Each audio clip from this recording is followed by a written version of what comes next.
And welcome everybody to another State of the Onion. We have new graphics, as you may notice. Thank you, Geo Sam, once again. Fantastic job, fantastic. I have I think we can all questions agree. though. You have questions already Uh huh. Uh huh. about About the the intro. about the intro. Please go ahead. Well, number one, are you worried about copyright strikes? No, And I'm number not two, worried. why is it State of the Onion? Is that because we make people cry? Is that That I might don't. be it. Yeah. Also, Okay. That's the I goal. it's a pun on union. well, yeah. No, I'm aware of that. I just want to know Okay, why just onion. just wanted to state the We have obvious in case. layers. Are we ogres with That's right. layers? Is that okay? You Cool. got it. We Yeah, we it's the we we. layers. Hey, excellent, Pippas here. Thank you. Hey, Mark, Hello. cake has layers. Yeah, Cake we has peel layers. back the layers of Yeah. reason to uh, to reveal the core of instability. Okay, I'm just wondering what that's supposed to represent. That's all. Yeah, That's many okay. things, many things. It's multi-layered. Okay.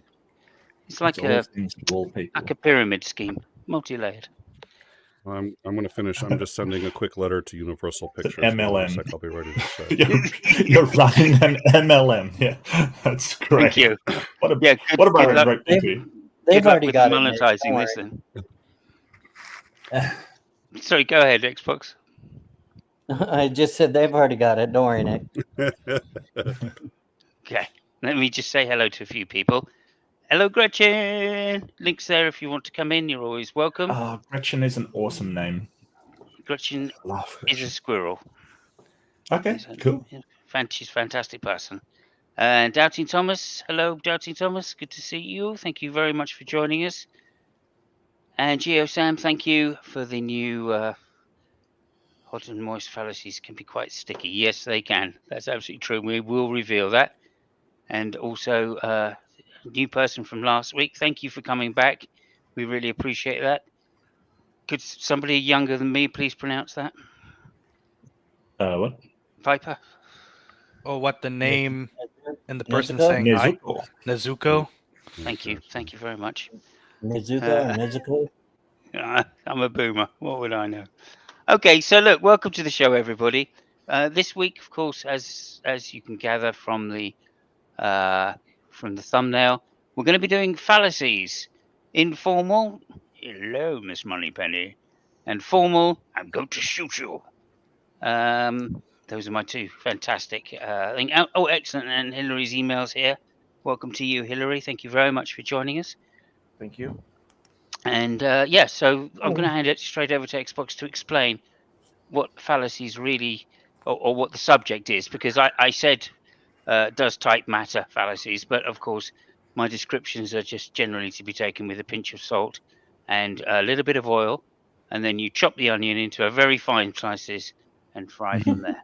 So over to you, Xbox. All right. All right. When fallacies are discrepancies, I'll put it that way for right now, in when you're making arguments, especially deductive arguments, they're the use of invalid or faulty reasoning in those arguments. And a lot of times they can come out of spite from someone. They can come out as someone trying to trick you. And so obvious that they're making these mistakes in invalid reasoning. So if they put together with two premises and a conclusion, maybe one of the premises has a You're fallacy actually in cutting it. out a little bit here, Xbox. So Oh, I'm sorry. Can you that's hear me any okay. better? Yep, that's a little bit better. We'll see how that goes, and if not, we'll just pass it over to Nick, I think. But go ahead. Yep, that is Let me better. see if I can deal with this. If you could Okay. hear where I was at. Oh, yeah, it's just gone again. Yep. Let me just welcome FB Floyd, friend of Hey, Floyd. G-Man, one of the greatest atheists that has ever been on the YouTubes, according to G-Man. So Sorry. I don't know if that's good or bad, Floyd, whether that's an Connection. accomplishment or not. I'm not sure I want him associated But with it is- atheism, to be honest with It you. is but- true. I've only met I'm not sure G-Man what once, all and you- it was an experience. It Go was an ahead, Xbox. experience. I'm not sure what all you heard of what I was saying, but I was going to say you could pass Just- it to Nick, but connection. Start again if you want to give it another go, and if not, then we will. Yeah, I can. No, you're Horrible. cutting out Nope. still. I think you're going to have to rejoin, It's actually. Yeah. Turn off Sorry the about torrent. that. yeah, pass it to Nick, Okay. and I'll Okay. work on it. Nick number 2, could you please just elucidate on what tonight's subject is going to be about, roughly? All right. So, and I'm gonna give some definitions, and we already have discussed. So, my degree in philosophy goes. I graduated. I want to say 90. It must have been 96. So it's been a little while, but so first of all, what is an argument? An argument is two or more premises with a conclusion which is said to logically follow from that. I'm sure we'll get into that. What is a fallacy? A fallacy is something that undermines the validity and or, depending on how you've defined it, soundness of your argument. I'm sure we'll get into that. What is a formal fallacy? A formal fallacy is one where specifically the conclusion cannot be said to logically follow from the premises. So I have premise 1, I have premise 2. I say that this conclusion comes from those. A formal fallacy is one that prevents me from saying that conclusion must necessarily follow. There's all sorts of formal fallacies. I'm sure we're going to get into those. An informal fallacy is usually, so that's a formal fallacy. An informal fallacy is usually relating to the content, where you could say, if you were to put one thing they always teach you in philosophy, the first thing you do to try to remove your biases, to try to remove anything that influences you and or the vagaries of language, you actually convert each element and each claim in your argument into a letter. And then you take these letters and you arrange them into your argument, and there's a specific first order notation for doing that. A, therefore B, B, therefore A. That would be the affirming the consequent fallacy. At any rate, all formal fallacies occur at that level where it doesn't even matter what you're saying. You just look at it and you say, okay, if my first claim is A, therefore B. My second claim is B is true. Therefore, I'm going to say, well, A must have caused it. That would be affirming the consequent. It is a formal fallacy. No, you cannot draw that conclusion from the premises that have been given. An informal fallacy would look by that A, if A, then B, A, therefore B. You look at it and you say, well, that looks great. The logic looks fine. An informal fallacy would be, yeah, but if you take what A and B really are in real English, you'll realize it still isn't valid because you're committing an informal fallacy. So a formal fallacy is with the form of the logic.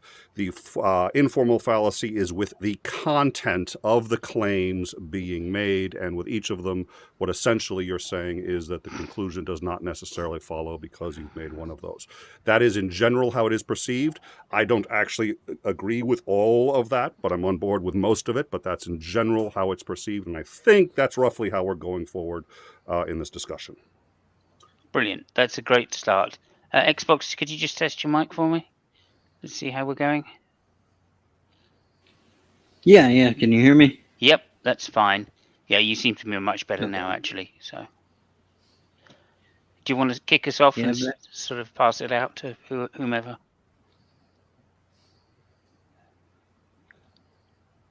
If you're talking, I can't hear you. I'm just trying to say. Oh, okay. No. So Nick's just given the introduction. So Let's just who would skip like me. to go? Who would like to go first? Any disagreements with what Nick said, or clarifications is really the way I'd like to phrase it. Any clarifications that people think are important that ought to be made at this point? Just for us noobs that might be listening, formal fallacy doesn't mean that it's fancy. It means the structure. That's what he was getting at. Yeah, the validity. That's So, great. yeah. Yeah, Now- and I'd like just to say, Halsey, there's a link at the top. If you feel like you can join, please do. We'd love to have you on. Yeah, maybe we could talk about the difference between a formal fallacy and an informal fallacy. Well, I thought an informal fallacy was to do with whether sort of relevance or whether something is applicable, like it's usually not. It usually, like, I get what Nick's saying, but I thought it was usually that you can't base the conclusion on it because it's sort of irrelevant. It has an irrelevancy to it. I might be wrong on so that. that when you're talking about irrelevancy, that's sort of specifically non sequiturs. So when you say something Yeah, that like yep. isn't related red to the topic herring at or- hand, or like red Right, herring right. used to distract. And an informal fallacy is just like sort of any error in reasoning that doesn't have to do with the logical structure of the argument.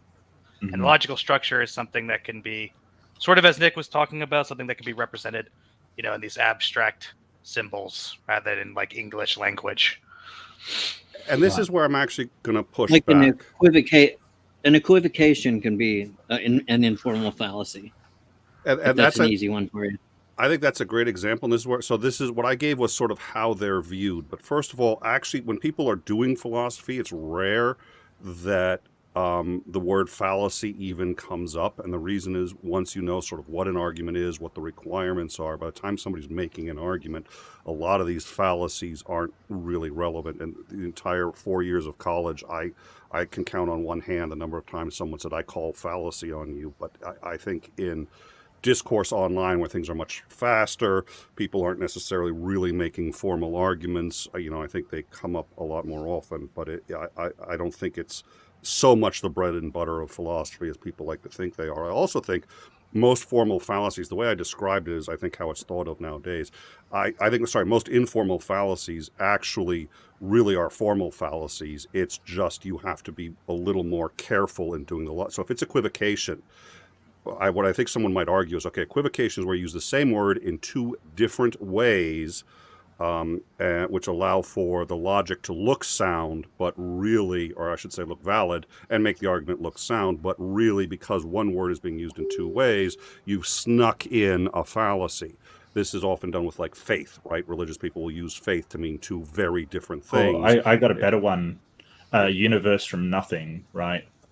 Yes, that's a good one too.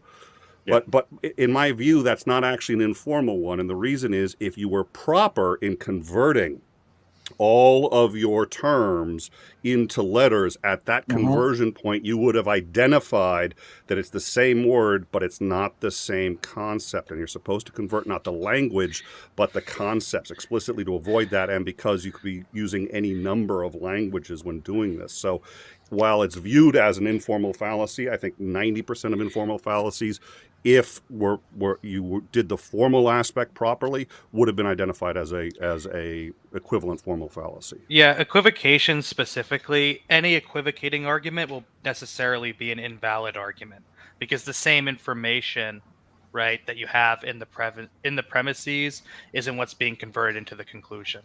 Exactly.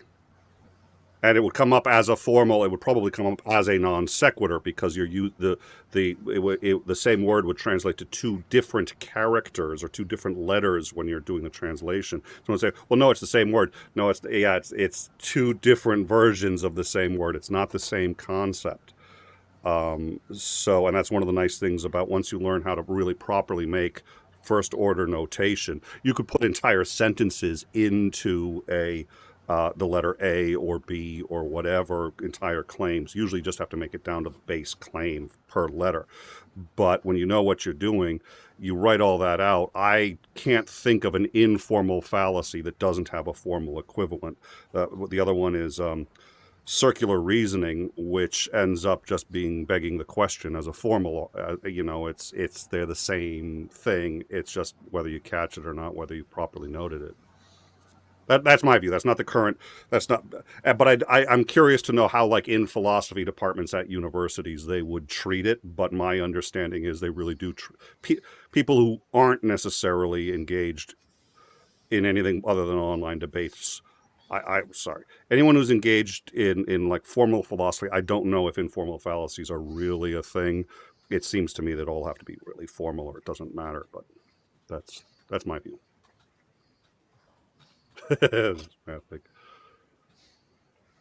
That's it. Sorry, I didn't mean to kill the room. All right, Fabio's saying that equivocation is not a logical fallacy; it's a verbal fallacy. So, verbal fallacies. I'm not sure I know what that is. Well, I think he's. I mean, it's a verbal fallacy in as much as you are not saying the same thing, but you're using the same word, so you have committed an error linguistically. But if you're Right. trying to do logic off of that argument, you would be inclined to consider it the same thing because it was the same word, and that will generate that should be a non sequitur fallacy because you should use a different letter when you're converting it to notation. Yeah. Okay. Just to say also, I've just put a list of logical fallacies in the side chat, and it's also in the description, just for anybody that wants to look that up or have that as reference. Okay. I think I would be remiss if I didn't bring up the fallacy. I think that's hilarious and quite important. Mm-hmm. I think that's a great one. I also think that one doesn't exist. Okay. Can we just have a quick description from Mark of what that is? Yeah. So the fallacy is sort of it's the idea that because somebody uses a fallacy, they must be wrong. Like I can affirm the consequent, like Nick gave the example earlier. You basically said, hey, cats have 4 legs. Sorry, if something's a cat, we'd expect it to have 4 legs. It has 4 legs, therefore it's a cat. Well, it could very well be a cat, but that is a fallacy. It could be a dog as well, but it doesn't necessarily make you wrong. It just means there's an error in how you got there. So I think it's important because people throw up these fallacies like, well, you have to be wrong now. And it's not necessarily the case, although, it is important to understand that if you are using faulty reasoning, you don't have a reliable path to truth, and therefore it can't really be depended on to give you a solid answer. Well, yeah, it's not a reason to accept the truth of the conclusion, right? Correct, yes. Yeah. Well, the point of an argument... But it doesn't mean they're wrong. Yeah. The point of an argument is to demonstrate your point correct. If you fail in your argument, all that means is you've failed to demonstrate your point correct. It does not mean your point is wrong. But if you actually look at what I just said, that's affirming the consequent. So a fallacy is listed as its own fallacy, but it's actually nothing more than affirming the consequent. That just because I failed to make a good argument for my for whatever my conclusion is, doesn't mean my conclusion is false.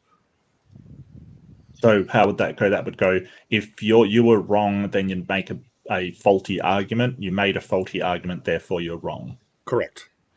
Yes.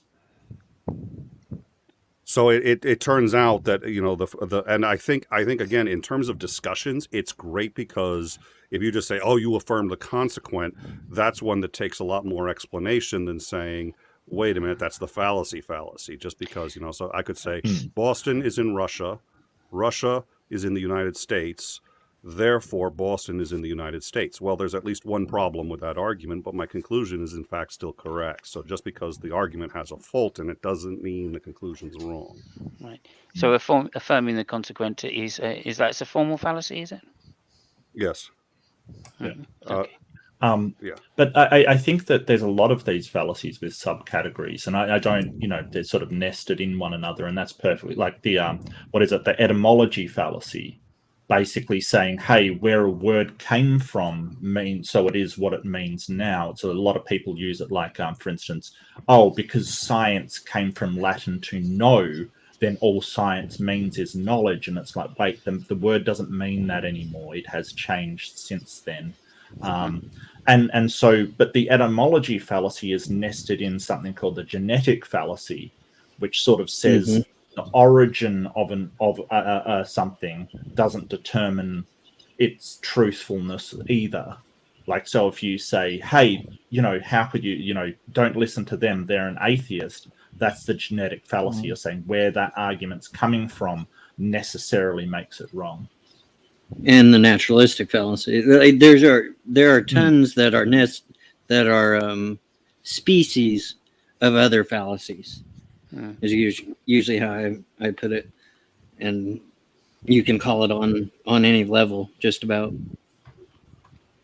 Of course, there's the fallacy, and then the fallacy, and then the Okay. fallacy, and so forth. Explain, please. A fallacy is when I say you're wrong because you committed the fallacy. I see. Yeah, fair enough. Oh dear. Okay. That's an Okay. infinite regress at work right there. That's a devious mind, definitely. That's a deadlock argument, right? Just going back and forth and back and forth. I've heard worse.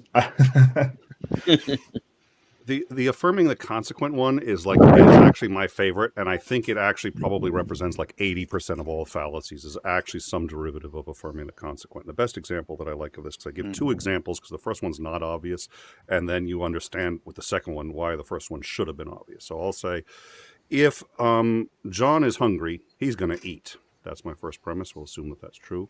Second premise is John's eating. Open up the kitchen. I saw him. He's eating. What conclusion can I draw from that? What people will say is, well, he must have been hungry. And that's not true. I just gave a condition. I didn't say if and only if he's hungry, he'll eat. I just said if he's hungry, he'll eat. So there's one condition. And then people will sit there and say, well, just because you didn't preclude other conditions. No. And in common English, most people would sit there and say, he must have been hungry. That's why he ate. But maybe he's got an eating disorder. Maybe he's actually always eating. Or maybe when he sees food, that's another time he'll eat. So he'll eat when he's hungry. Eating.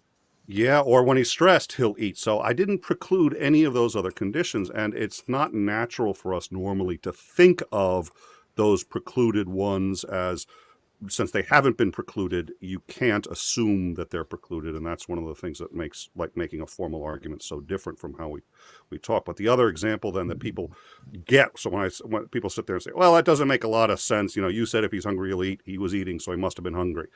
So I say, okay, if my car is out of gas, it won't start. My car won't start. Why not? That one, everybody's going to sit there and say, oh, I agree. If it's out of gas, it won't start. But the battery could also be dead. You could have the wrong key. There's a million reasons your car wouldn't start. So everyone can agree with the first premise. Won't start if it's got no gas. If I'm telling you it won't start, you still have no idea why it won't start, despite the fact that we've agreed with the first premise. And that one makes a lot more sense. And if you said must be out of gas, that's affirming the consequent. Yeah, that's interesting because like the English language is quite flexible in that way. Hillary's, we had a discussion a while ago about something that you said, a fallacy that I made, which was to do with predication, was it? Can you remember that? I remember us discussing that, but I don't remember all the specifics, but yes. Yeah. So I thought that was quite interesting because you were saying that use of in English we would say something like, I think, all roses are flowers, but not all flowers are roses. Mm-hmm. But you were saying in other languages it's not exactly that way. Am I paraphrasing that correctly? I remember we were talking about predicate nominative, and if we used, but I don't remember all the specifics. Right. Okay. I just thought it might be quite interesting to note that there's a difference between the languages, because what you were saying seemed to make sense to me, but I didn't think it was the way English is generally used. So, well, but anyway, there's negation raising, and I've forgotten there was a spectacular example that was my go-to on negation raising, and I can't remember, where you could say, okay, here's where people neg raise without even thinking about it. But if you try it with every possible verb, you realize, ooh, that's a bad idea. In a lot of languages, negation raising is not necessarily implied. In English, negation raising is implied. So let me give you an example. You've been held hostage. Guy pulls out a gun, puts the gun to your head, and you say, I don't want to die. That's not what you mean. What you mean is, I want to live. If you take a look at the logic of I don't want to die, that doesn't necessarily imply that you want to live. So if I break out that argument, now everybody knows what you meant, but it's not what you said. What you said in a formal sense was, I do not have a desire. I am lacking a desire to die. That's what you said formally. You could lack the desire to die and lack the desire to live. You could be completely, you don't care either way. But all of us take that I do not wish to die. I don't want to die. We raise that. It's called negation raising to a positive claim. I want to live. There's a number of languages that, well, I forget which languages commonly does this, but very few do it nearly as much as English does. And it's just one of those things where in English, and we do this kind of thing all the time, where we say something which really isn't what we mean. When you say, is there any salt at the table? You don't actually care if there's salt on the table. In fact, you probably wouldn't say it unless you thought there was salt at the table. What you're really saying is, A, is there any salt at the table? B, is there anyone close to that salt if it exists? C, if there's anyone who's close to the salt that presumably exists, would they be willing to share it to me? And C, if all of the above is true, you have an implicit request, grab the salt and pass it to me. You are saying all of those things when you say, is there any salt at the table? But for brevity, you don't do that. English does more of those kinds of shortcuts than most languages. And it makes philosophy very difficult in English. And having, again, killed the room, apologies. That's one thing I learned about in philosophy. You have to be very precise with your language. You can't take anything for granted. Can't make any shortcuts or anything, especially if someone, is not going to give you any intellectual charity. And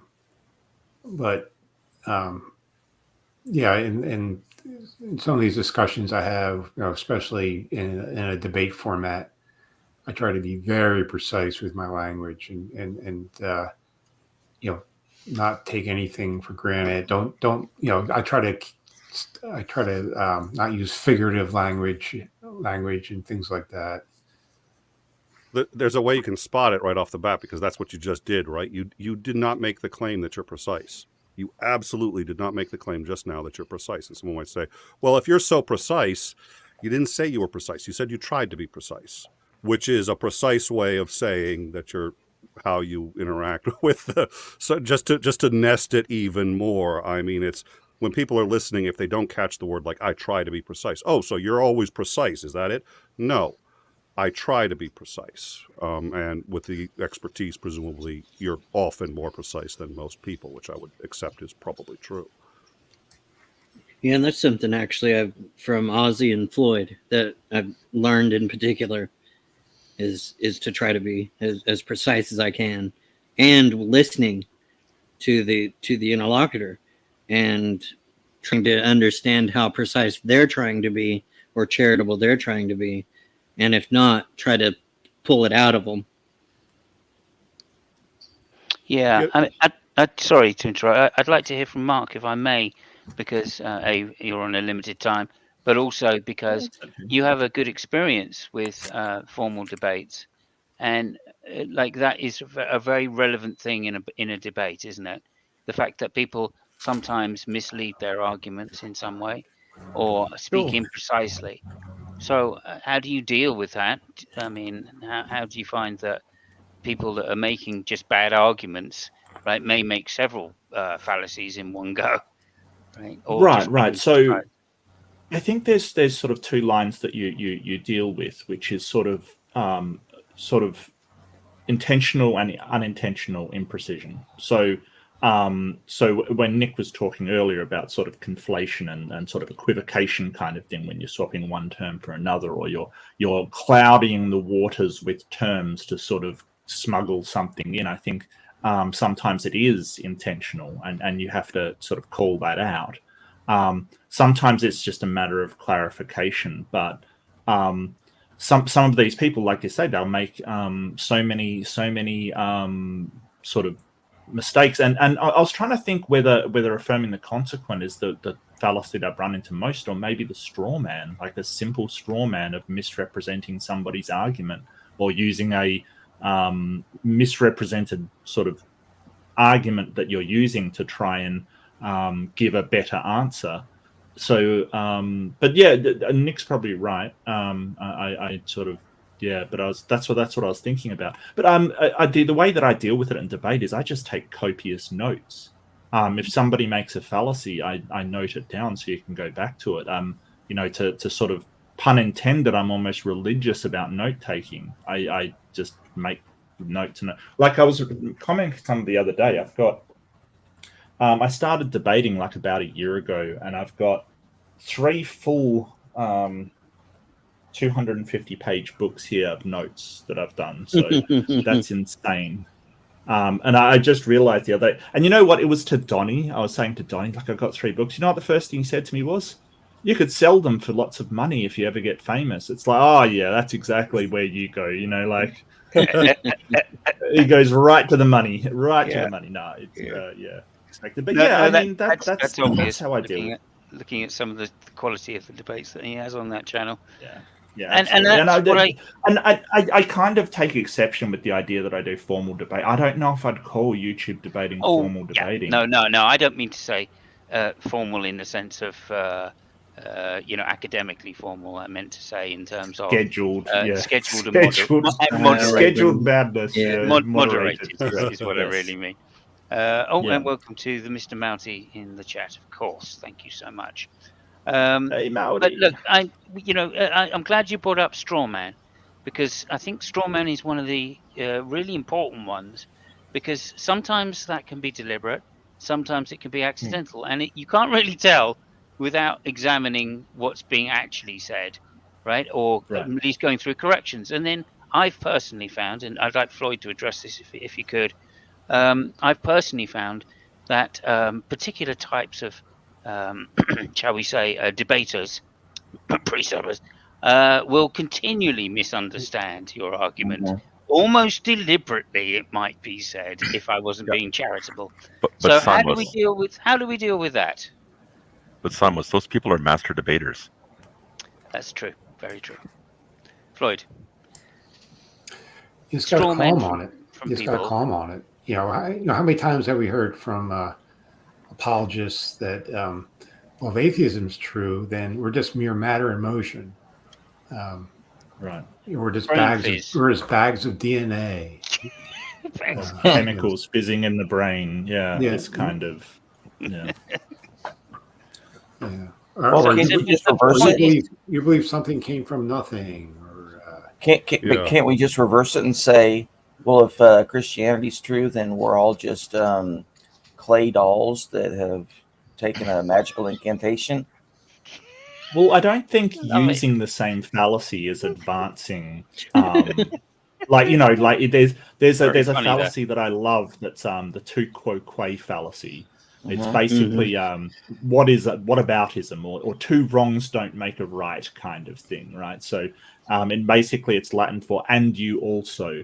So if somebody says, you've made this error, you're going, well, you're doing it too. That's actually it doesn't mean that it exempts you from committing that fallacy. So I think that doing exactly the same thing, you're sacrificing your argument, to kind of thing. And I don't know why you would do that in a debate. Because I like to illustrate absurdity with absurdity to show them just how silly their claim is.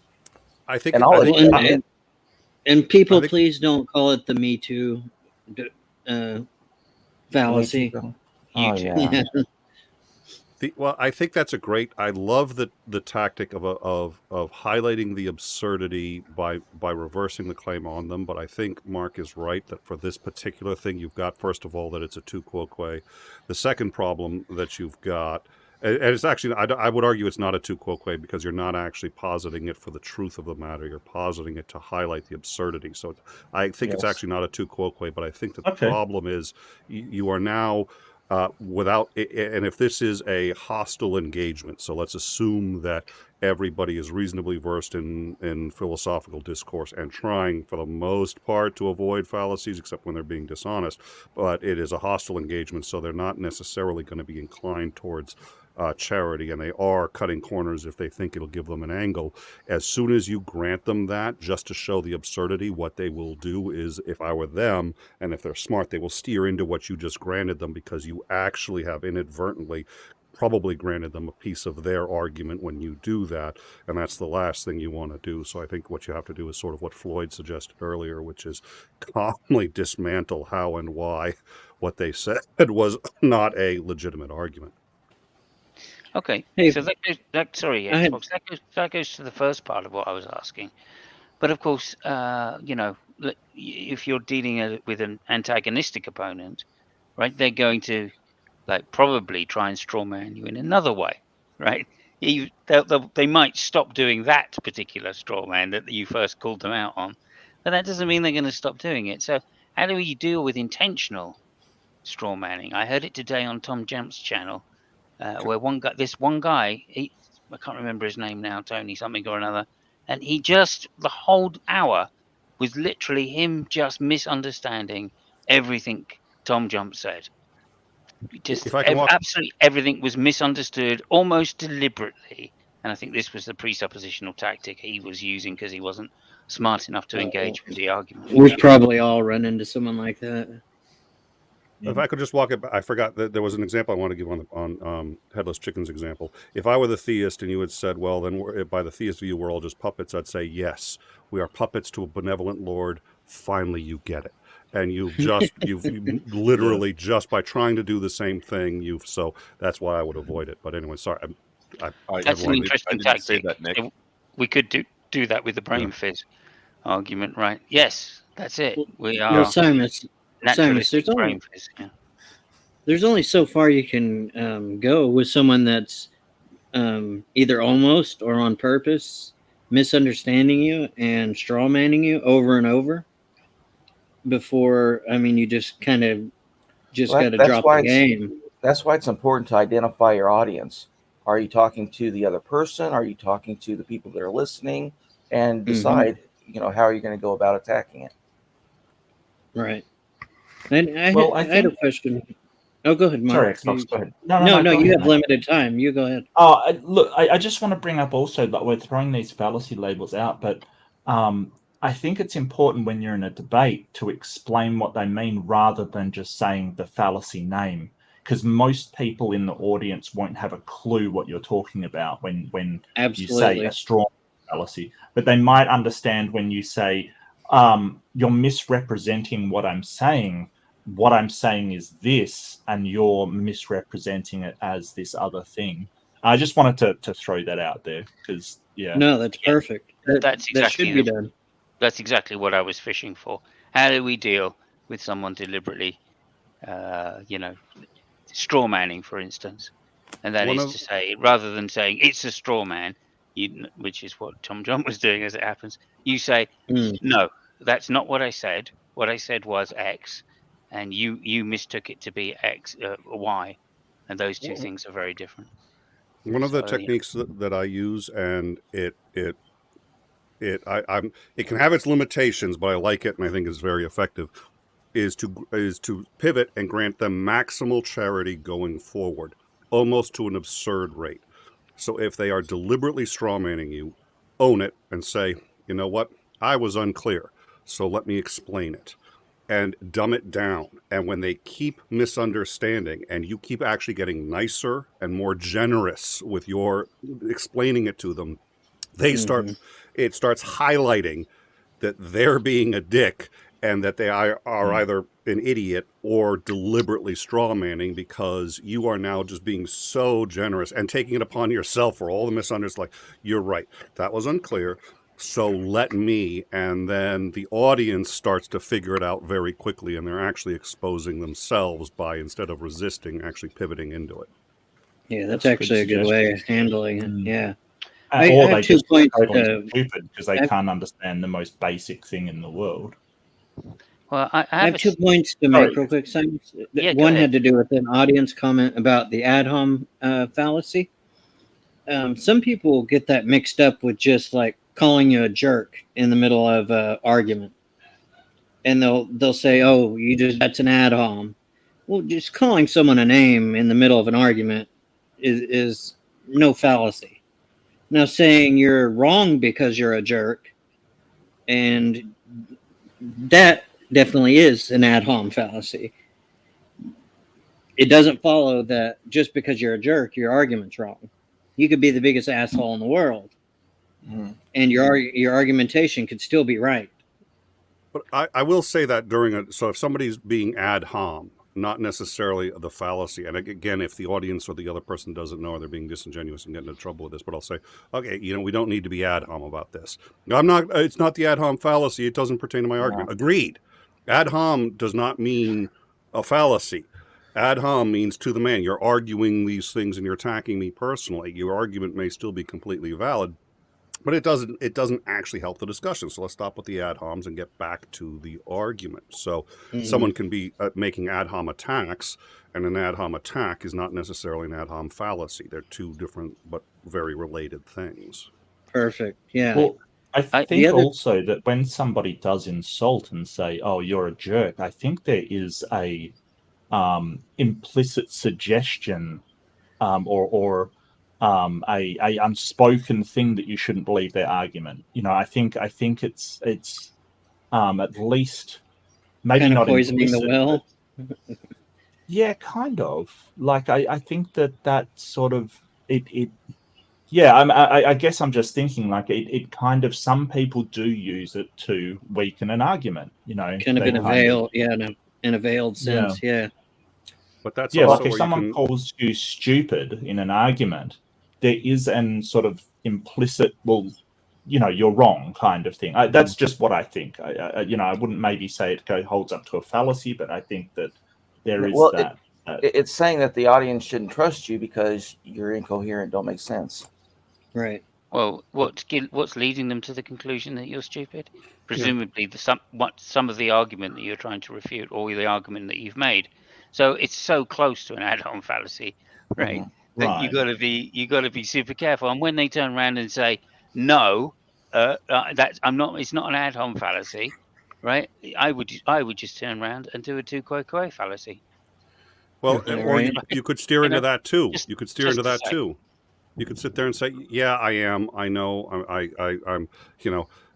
I'm an idiot. I admit. But here's why I think this is right anyway. So why don't we answer this one thing, which maybe I happen to be right on, despite being a complete idiot and absolutely everything else." I just got to mention something here. I don't want to take us back too far, but one of the ways that I will handle a straw man, sometimes if it's particularly egregious or if I'm beginning to suspect it's intentional, is to answer less, not more, and just say, no, you misunderstand the argument, and then let them ask questions about it, because then they have to expose the fact that they've made a straw man, right? Because they're going to have to ask a question which closes in on the straw man, right? If that's what they believe, and then you're saying no again, and until they get a yes, well, that's because they've come closer to your position.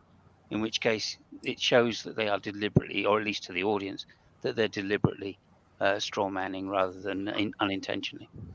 I don't have the patience for that, but I've seen you do that. It works great, and I've actually tried to mimic it. I just haven't had the patience. Sorry, I think I cut somebody off.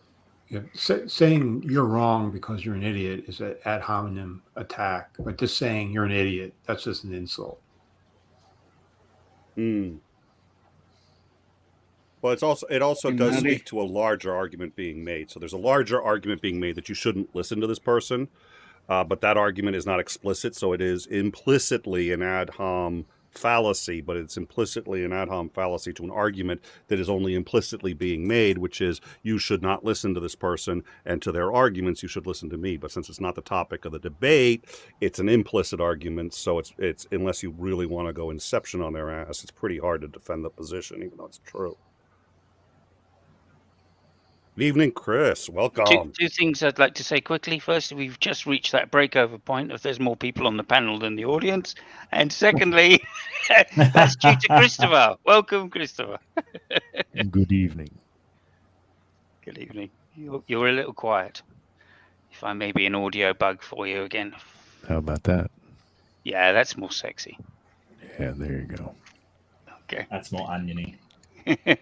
Is there anything you wanted to say on the topics at the moment, or do you just want to join in general? I just wanted to join in general and also say that all of you are assholes. That is not an ad hom fallacy argument. I'm not saying you shouldn't be listened to. I'm just saying that you're assholes. I'm attacking your person. It's just an ad hominem. It's not fallacy. It's just an ad hom. And I'd like to just quote Zappa straight after that, saying, "And girls, remember, you too are assholes." I wear that badge proudly, sir. Don't fool yourself. It's going right up your poop chute. I'm an asshole, Yeah, but you I can wanted judge to- only by the company I keep. I wanted to bring Piper in and ask her if on Clubhouse there, have you dealt with many people that try to argue with you that bring up fallacious argument, or most of them worked out? So it sort of depends on the type of person. There are a lot of people on there who, are relatively careful about the arguments they want to make. And so when they make arguments, they generally won't be like fallacious arguments, right? Maybe they have premises that I disagree with, but they won't be like, there won't be some egregious error in reasoning.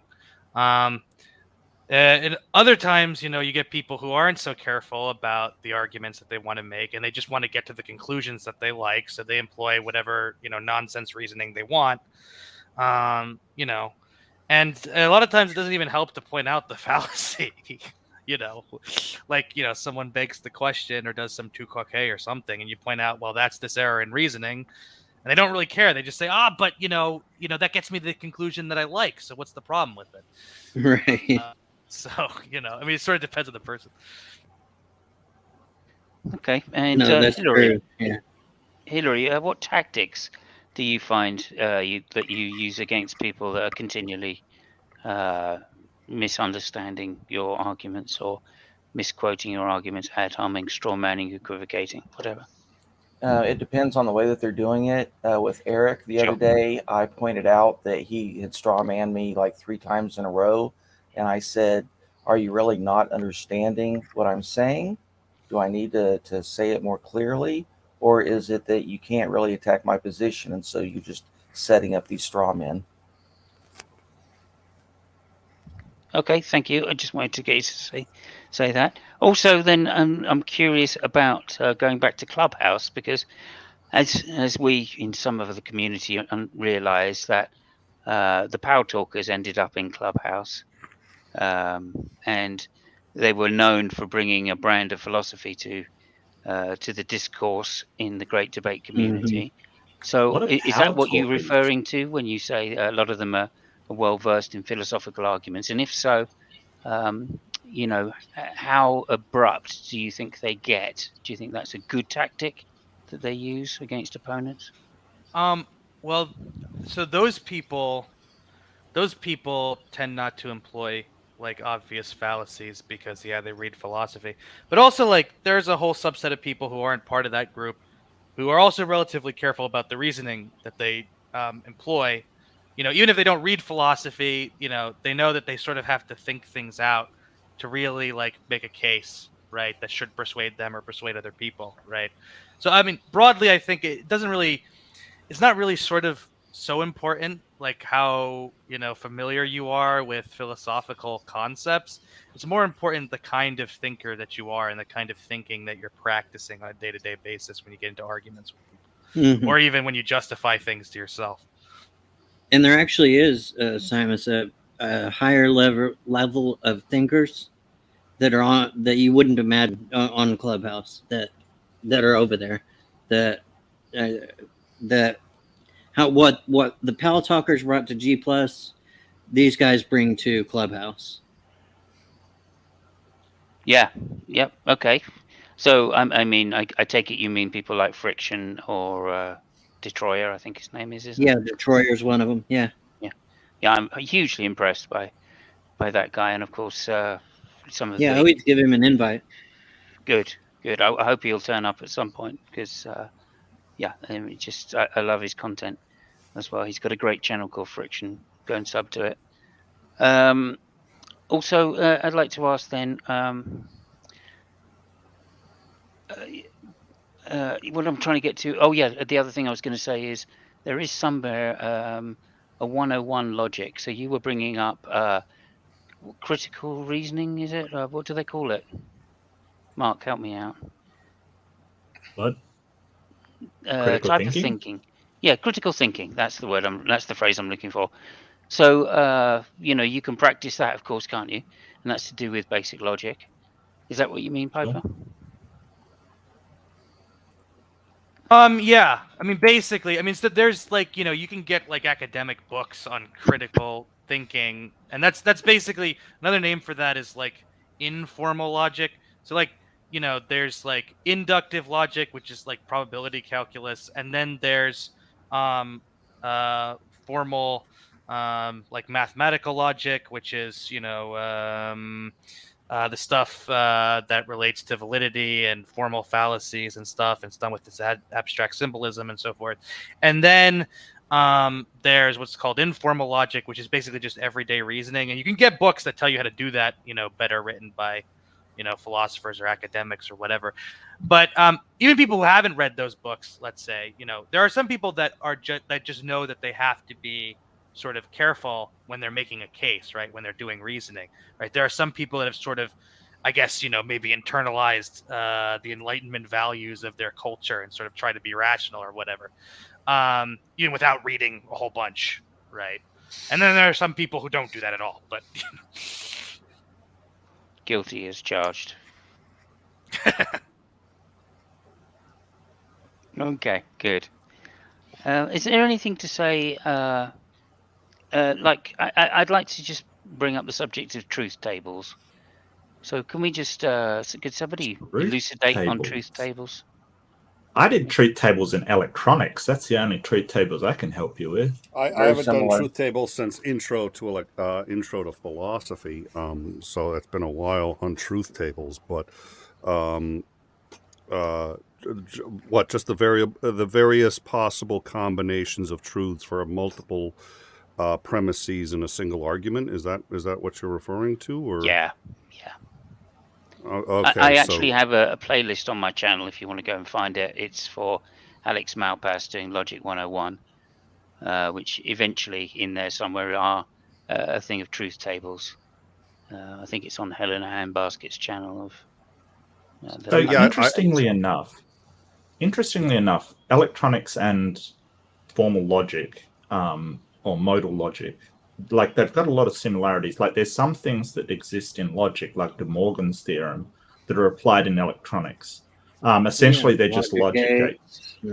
Yeah. Right. So the law of identity, for instance, is just a straight circuit, A equals A, and sort of the De Morgan's is sort of two and like, and there's a way that you notate it in electronics, but A or B is the same as not A and B is the same as not A or not B, and vice versa. So the opposite way around.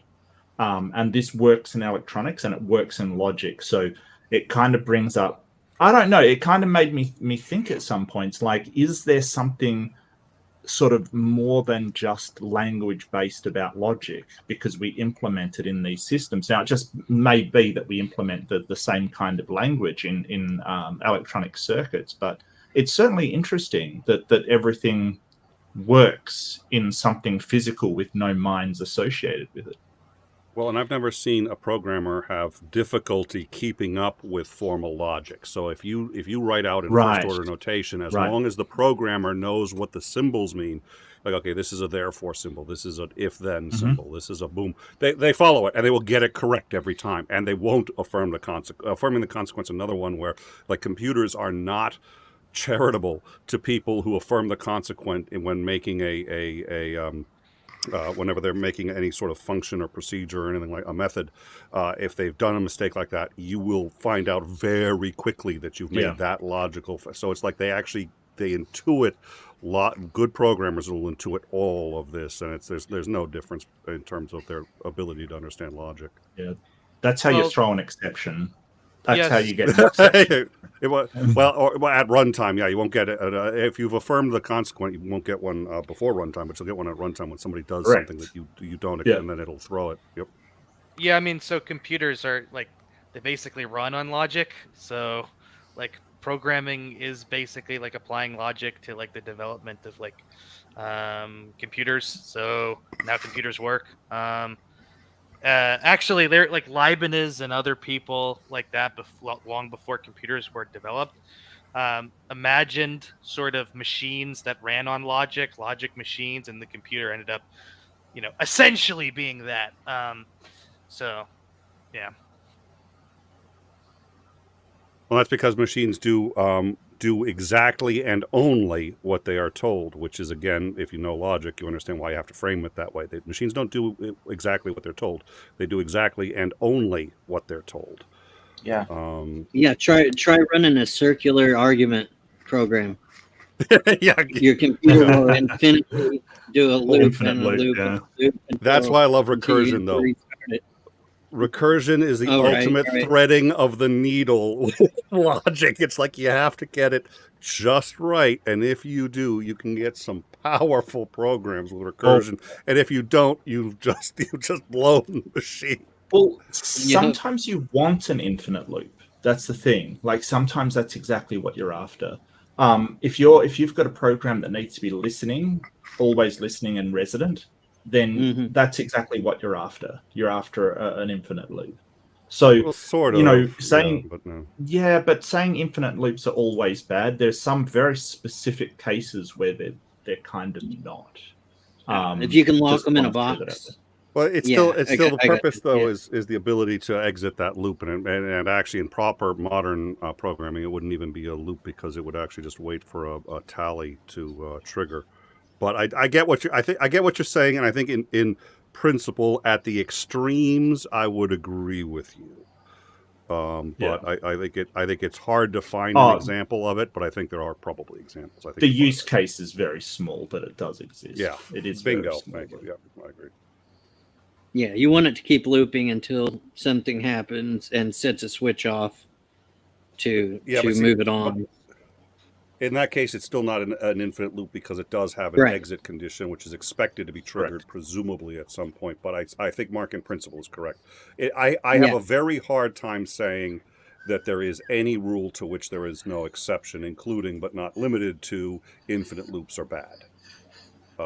Right. Gotcha. Yeah. Were you going to say something, Piper? Oh, no. Okay. I saw you on mute, so I wasn't sure. Just, I mean, on a whole, I used to run into people committing logical fallacies a lot, and this was in my early days of learning philosophy and dealing with people with not the highest. I don't want to shit on them, but not like the highest IQ, and giving arguments, and so it got me into learning about all that, which I don't have a book on hand that I could think of that I could throw out there for people to get into. But one of the first books in philosophy, if you're wanting to get into that, one of the first books I picked up that was great for seeing if I wanted to go further with philosophy was Bertrand Russell's Problems of Philosophy. It kind of lays out the nutshell cases, the hard cases that are in philosophy. And if you kind of get into that and like that, then you'll move forward in philosophy. If you get into that and you don't like it, it's kind of one of those that you shy away from, and you start moving more towards empirical and science and things like that. But I think you bring up a great point, though, because I find as hard as it is to argue with a intelligent, trained, disingenuous interlocker, as difficult as that is, and let's use sort of some of the high-end pre-suppers as that, it's harder and more frustrating to argue with the reasonably ignorant, poster child for Dunning-Kruger, who thinks that they know what all of these words mean and that you can kind of throw them out there and have no idea. And they'll ask you, for example, a loaded question, which is a great example of an informal fallacy. A loaded question that if you were to give a yes or no answer, you would necessarily onboard premises to which you do not accept, but must necessarily accept in order to answer the question yes or no. The most famous being, do you still hit your wife? Okay, try answering that yes or no without onboarding premises to which presumably you object. So, so you say, hey, that's a loaded question. That's not a loaded question. It's like, no, it is a loaded question because, oh my God, it's not. And then you get into an argument over what's a loaded question. It's like, I'm telling you, it's if I have to assume certain premises to which I object in order to even answer the question yes or no, it is by definition a loaded question. It's not a loaded question. I don't have a gun to you. It's not a loaded question. It's like, oh my God, that's not what loaded question means. And those are. And I mean, we've all Has had somebody those. actually? Nick, somebody when did you abandon Jesus? Oh, I love that. That's really good. Bingo. When did Has somebody you choose not to believe? somebody actually said to you, "Well, it's not a loaded question because I don't have a gun to your head"? Yes, somebody said that, and they actually didn't mean it quite the way it sounds. I don't think they meant it that a loaded question is literally a loaded gun, but I think what they thought I meant by it was loaded question as in the question's unfair because it's a mean question, I think is what it's a mean question. Yeah. And you're trying to beat me up and you're trying to make me answer questions I don't want to answer. Right. Yeah. You know, and we're like, no, it's a fair question. No, it's a loaded question in a technical, you know, I mean, I think that's what they meant, but it was really funny because yes, I did have a discussion where someone literally did say, I don't have a gun to your head, so it's not a loaded question. And even though they meant it, everybody listening is like, we now mixed like two different metaphors, two different levels of discussion with a loaded question to which I strongly objected. And those I find far more frustrating. I like them on one level because you end up having to think on multiple levels, including meta levels outside of the discussion, because you're dealing with someone who is not prepared to handle the discussion at the level you're at. But on the flip side, they're also the most annoying ones and difficult ones because you can't even agree on a priori facts like what is this by definition. They didn't even understand what an argument was. So I said, okay, my argument is, well, we're not arguing. Oh, for fuck's sake. Yeah. So you're saying that everybody in this hangout, it just really can't hold a candle to your arguments. Is that what you're saying? No, That's no, how I think feel, yeah. only you, Simos. Yeah, thank you very much. Okay. I mean, you're absolutely right. Number one. And then number two, I think also that book that Ex Nihilo or Xbox here recommended is a fantastic read. There's no doubt about it. It's short, concise, and will get you through most of what you need to be a basic empiricist, I think. Although I believe there are some issues with it. Piper, you may wish to address that. I don't know. I'm just guessing. Address empiricism?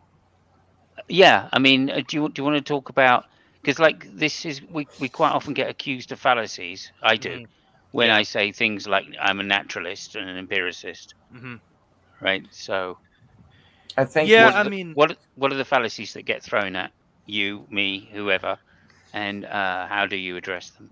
I'd like. I mean, circular reasoning comes right to mind. Yeah, I mean, I think so. I think there's this one when people say they're empiricists. I mean, I don't consider myself an empiricist. When people say they're empiricists, the thing that gets levied a lot is, well, you know, how can you kind of validate empiricist epistemology through some kind of empirical method, right? And so then the charge is like you're being inconsistent or something. If you want to talk about like explicit fallacies, one informal fallacy that's sort of important in the history of philosophy is the sort of deriving an ought from an is. So the idea is ought statements like you should do X, right? Or rather, descriptive statements like X is the case right? From those, you can't derive statements about what you should do, like you should do X, right? And so that I think gets thrown in the face of naturalists a lot, who want to give sort of naturalistically acceptable kind of theories of, like, morality or whatever, you know. Yeah. So that's I think, an informal fallacy that'll probably be weaponized against naturalists a lot. And just to point out, there are people who are on both sides of the argument of naturalism, which are both atheists and theists. So, it's not an exclusive thing here. Yeah, and you have anti-naturalists, right? Like, which is a weird position, but yeah. I mean, I'm just curious, Floyd. I don't mean weird in a bad way. I'm curious now. I don't mean to drop you in it if this is, but are you a naturalist or a physicalist, would you say? Yeah, I consider myself a naturalist. Yeah. Okay, good. Oh, I'm so relieved. Oh, somebody smarter than me has the same position. That's always a bit of a benefit as far as I'm concerned. You find most atheists will be naturalist on the whole. Well, yeah. No, I know you can find exceptions. No, I know a fair number. Jack Engstrike, for one. A lot of philosophers don't want to call themselves naturalists because naturalism is hard to define. How do you actually describe what is natural, right? What has a nature? Well, angels have a nature, so so a lot of philosophers kind of shy away from labeling themselves like that. But I just simply mean that, what is described as supernatural doesn't exist. But again, what's supernatural? You can get into that. But I think we generally understand what that means. I don't believe in angels, demons, gods, seraphim. I don't believe in immaterial souls. I think all agents have physical bodies, for example. I don't hold to naturalism dogmatically. It's just a provisional view I hold until better evidence comes along. In order for better evidence to come along, though, and this is where you can get circular if not careful, is in order for better evidence to come along, you'd have to have something that would be supernatural demonstrating evidence. And if it's supernatural, probably any evidence would not, the naturalist model would not be able to cope with it. So you would end up almost being predisposed to being incapable of accepting anything supernatural because the evidence would not constitute evidence in a naturalist model.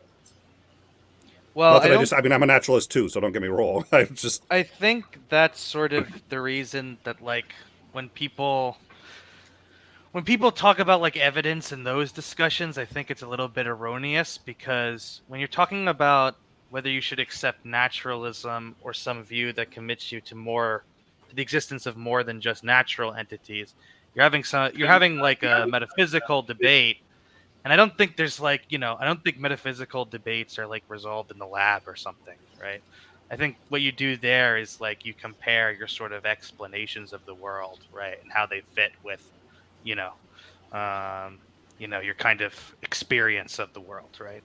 So, I think it's like, a little bit erroneous to talk about evidence in those discussions. I sort of cringe every time it gets brought up. Well, it's also hard because how do you have a discussion about what is metaphysical without making assumptions about naturalism or what is natural? So you have to bifurcate that somehow. And as soon as you do, you have to make assumptions which are open to assault from somebody from any side who wants to undermine the argument. And the answer is, okay, yeah, you could do that. But then, if it's hard to do that without undermining any workable definition of metaphysical. I'm not sure that you could argue anything that metaphysical actually exists. If it does, it wouldn't be metaphysical. Well, So I mean, metaphysics is I mean, there is like a debate about how to define that, but like historically, it's sort of like an investigation into your sort of what sort of like broad theory of reality is the best to have, right? Like at like the top level, what are the things that you sort of want to say exist, and what are the things you want to say don't exist? What are those categories, you know? So you know, um, and that sort of, I mean, I take that to sort of go beyond like sort of scientific investigation, because scientific investigation is sort of, about sort of what theories get confirmed by experiment, right? And when you're doing this kind of high level, like theorizing about what exists at all, right? That's not something you can really scientifically test. At least I take it to be the case, right? But that's often the way, though, isn't it? You get this dilemma between metaphysical naturalism, I guess it's called, or philosophical naturalism, and metalogical naturalism. And when I assume Floyd talking to you, that we're of one mind, that we can't necessarily disprove the supernatural. The claim is we don't have a reason to believe it to be true. Is that right? And we would expect there to be some after the amount of scientific inquiry we've done into the natural world by now. Yeah, I think naturalism is more parsimonious than supernaturalism. Right. We just don't, all the supernatural explanations so far, haven't been that useful or been unfalsifiable. And the God of the gaps keeps on getting smaller and smaller, as we learn more about the world. So that's my justification for naturalism. Right. And when I've heard argument from atheists or philosophers against naturalism or rejecting the idea of naturalism, it's often because because they think or no, it's not because they think, it's because they find it better to assume that because we don't have a disqualifier for supernaturalism, then naturalism can't be held to be the case. So there is this kind of idea of philosophical naturalism being the point that there can be no supernatural entities or realm, right? Yeah, otherwise you leave yourself open not only to the supernatural, but to fairy tale creatures, imaginary creatures. I mean, you've opened yourself up to a broad range of more than just supernatural. Well, and an infinite number of unfalsifiable claims, which is the real problem. Right. I mean, once you accept something that necessitates you would have to accept an infinite number of unfalsifiable claims, that gets a little hard to work with. Well, that's the subtlety, though, isn't it? They're not saying that the supernatural does exist. They're just saying that it can't be disqualified. Yeah.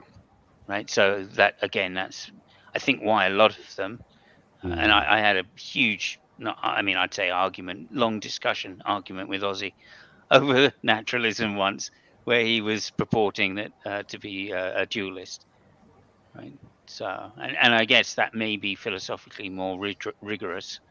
But of course, I think, like with being an anti-theist or an atheist in that sense, that's just sitting on the fence. Piper? Yeah, I mean, I was gonna sort of make a snide remark that I don't know that dualism is philosophically rigorous, but yeah, I mean, there was sort of like something that was introduced in the conversation like a minute ago, which is like, you know, if you want to construe naturalism as saying that there couldn't be any supernatural entities, and maybe that's like sort of a high burden of proof to meet or something, right? I mean, there's a few things to say about that. One is that, metaphysical naturalism and like its most bare bones is that is the claim that only sort of natural properties, objects, and kinds exist, right? And so that's compatible with it being possible that more than that exists, right? It's just the case maybe that, only that exists, right? So you don't have to make some modal claim, right, for to be a naturalist. You don't have to say all the other stuff is impossible, right? All you have to say is, this category of things is the only category of things that sort of exists. Now you can make, the sort of further modal claim, which I actually would, and there are philosophers who would. And I don't actually think that that's sort of a very high burden of proof, because I sort of tend to think of these matters as coming up with the sort of best explanation for kind of the world at large. And if you can do that, where your explanation includes the impossibility of these sorts of things, then, you will just have reason for believing that those sorts of things are impossible.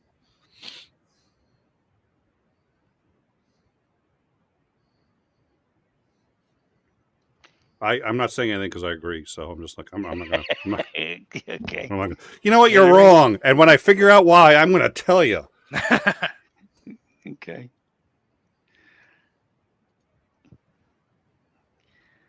Yeah, no, I think if we sit on the fence like that, then like we're saying, we're leaving ourselves open to falling on the wrong side. So I think if I'm going to fall off a fence, I'd rather it be on the side which I agree with. But maybe that's just me. Again, it also leads into this idea of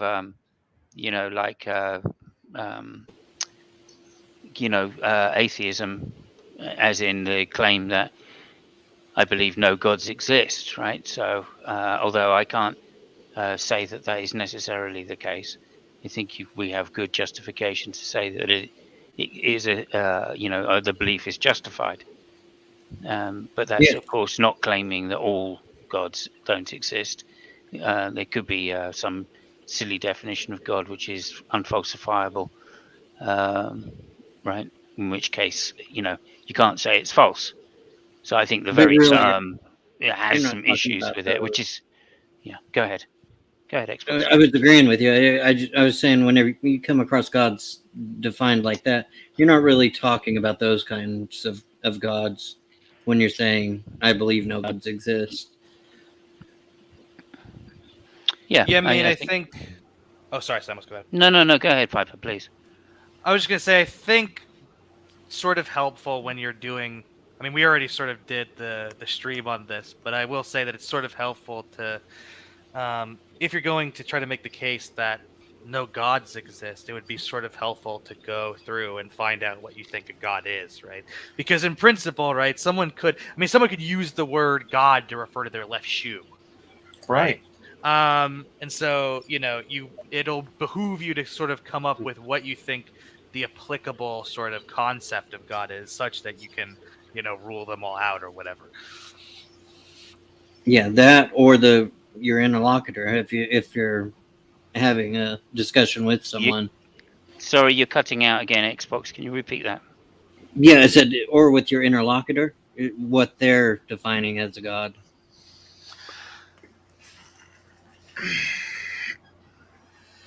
Were you able to hear that? Yes. Oh, okay.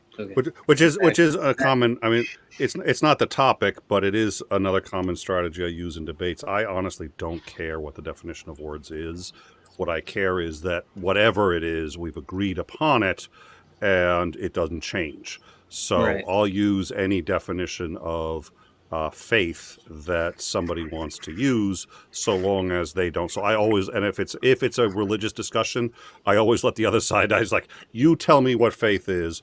Once you've told me, I will use it that way. And there are people too who say, well, gee, Nick, do you believe no God? Do you believe this or that? And I'll give them my position. Well, that's agnostic. That's not. I was like, okay, fine, then call me agnostic. Like, wait. So you're agnostic? I was like, if that's your definition, I said, you define the terms. You tell me what I am based on those terms. I'll agree to it. But then going forward, A, you can't change it, and B, we have to accept the terms. And then if there's an issue with how I define a different term, we'll get to that. But let them define it and just make sure they don't ever change it is usually my... Right. What fallacy would we be avoiding by doing that? Equivocation. Yeah, equivocation, or there's a fallacy of definition, I think. I can't remember if that's the right one.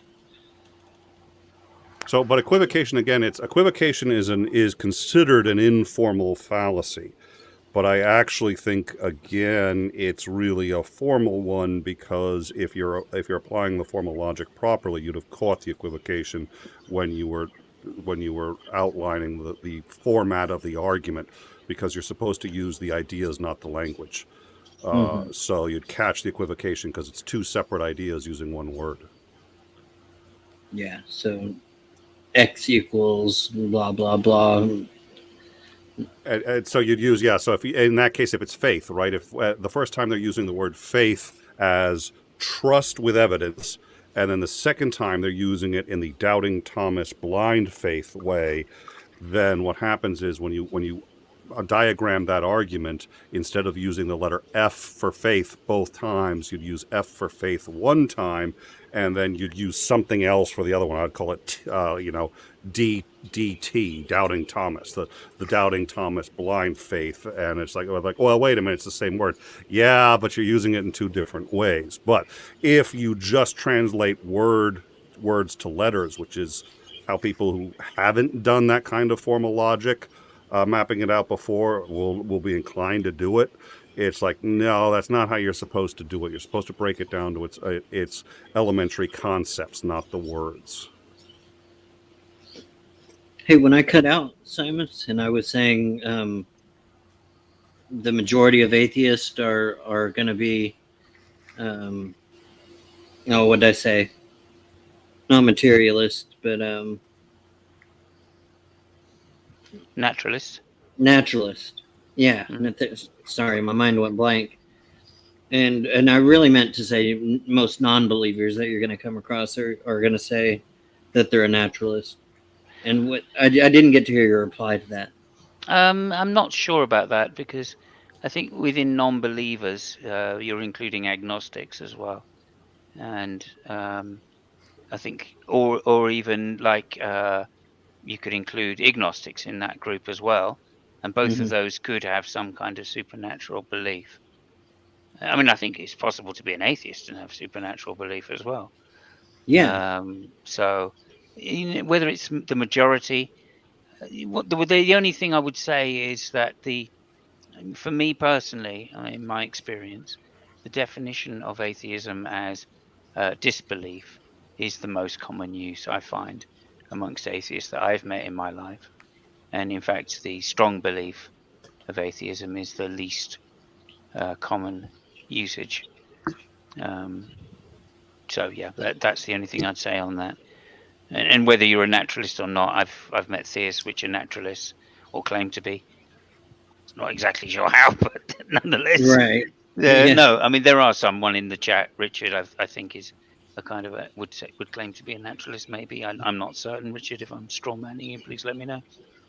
No, I've met a few. Yeah, and yeah. I'm actually starting to battle with dualism because of some of the experiences that I've told you about. Piper knows the experiences I'm kind of talking about, but I can guess.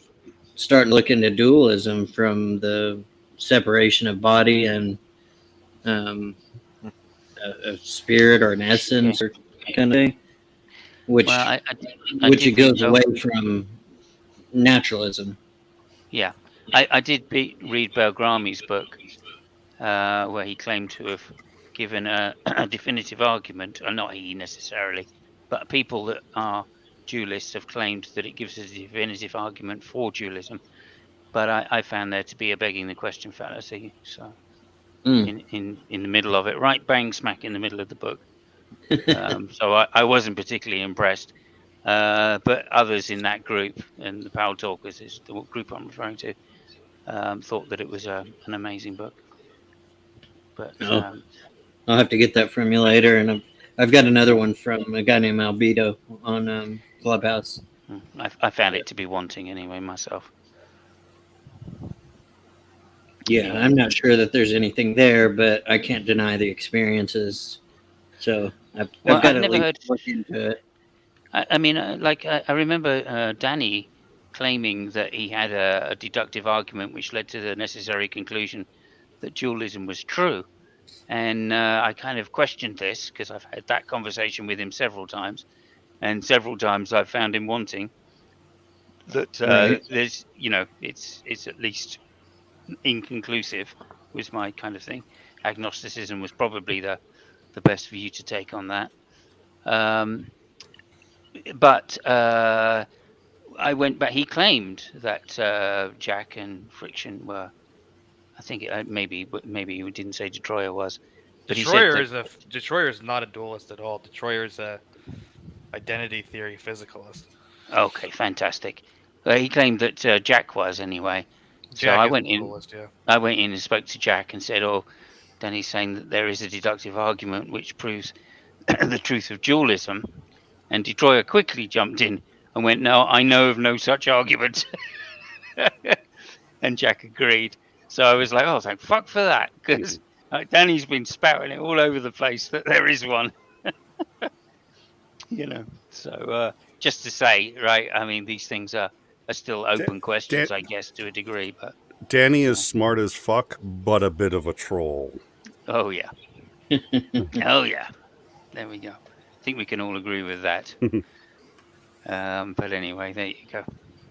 So yeah, I think there's again, it's a question of whether you want to sit on the fence or not, as far as I'm concerned.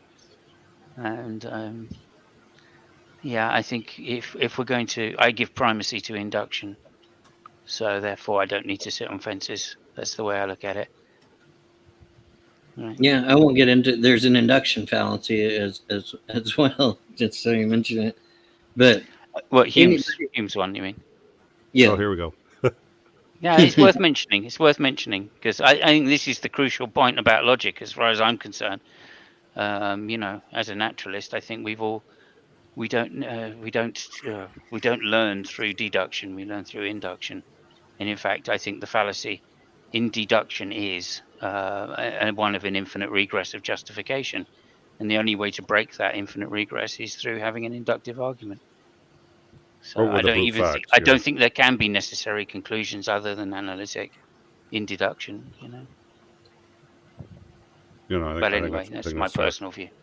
Well, I think one problem is, and people I think don't find that, especially people. This is the interesting thing. If you're really interested in philosophy, you're interested in logic, and that means you're interested in the foundations of how we build knowledge. But the problem is, even those foundations have limits, and eventually, if you do a regress on any argument far enough, or on any building blocks of that argument, eventually you will hit Agrippa's trilemma, which is either the infinite regress, brute fact, or circular reasoning. And you have to accept one of those three. And it's like, well, wait a minute. Is there no fact or a piece of information that I believe I know that won't eventually regress to that?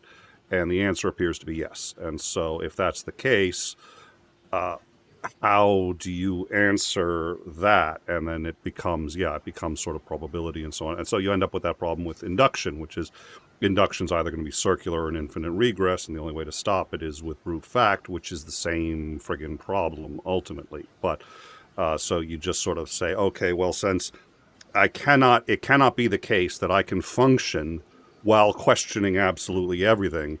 The question is, what are the minimum number of assumptions that I need to make in order to proceed in life, and then start the building blocks of saying I know things, with the understanding that even that was predicated on assumptions that I have decided not to go below, because otherwise I cannot operate.